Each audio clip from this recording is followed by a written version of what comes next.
I'm blocking in the little black areas of this cat's face. And what you really want to do when you're painting to, especially when you're painting realistically, is you always want to be looking at distances and where does this go compared to this. So I'm looking at my picture and I'm looking to see where does this spot end? How close is it to his eye? And how does that relate to this spot over here? Is it a little bit lower than over here? And you always want to be comparing your marks to other marks and making sure they're in proportion. Is this little spot here wider than this one over here? No, they're about the same. They're about the same kind of shape and they're the same basic length.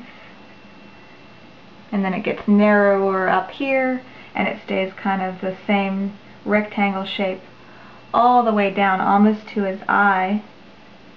So you just want to keep track. And then I want to ask myself, how about this mark right here? Does it go down further?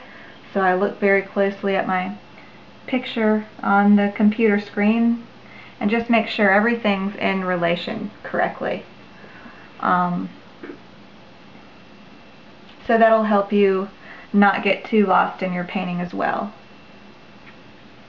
Now this is still a little moist, so it's a good time actually just go put in some little hairs, because the little hairs will stick, but at least they'll still be kind of soft. So this is a good time to go put in those little details. You very rarely do in watercolor do you want to paint on a perfectly dry piece of paper. Sometimes, but especially at the end, you want your paper to be drier so you can get those fur details. But at this stage, you want your paper to be pretty moist most of the time so that it stays pretty soft. As I look at my picture that I'm painting from, even in the picture it's soft, where you'd normally think it was, the edges were hard. So pay attention to soft areas. Soft areas really help make a painting look realistic.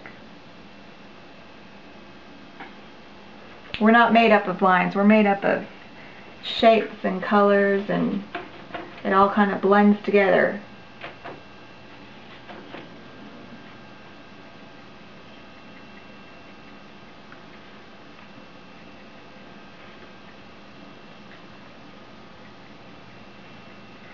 Now I'm just going to continue on with my blocking in.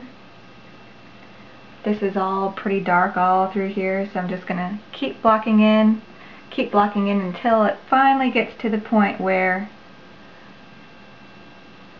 it's the color I want it. And now here's an ear. I almost colored in the ear. But that's why it's so important to keep looking at your picture and keeping track of where you are.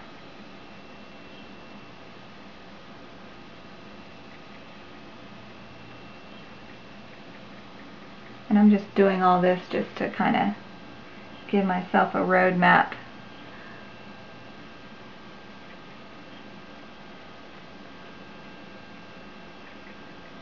Later.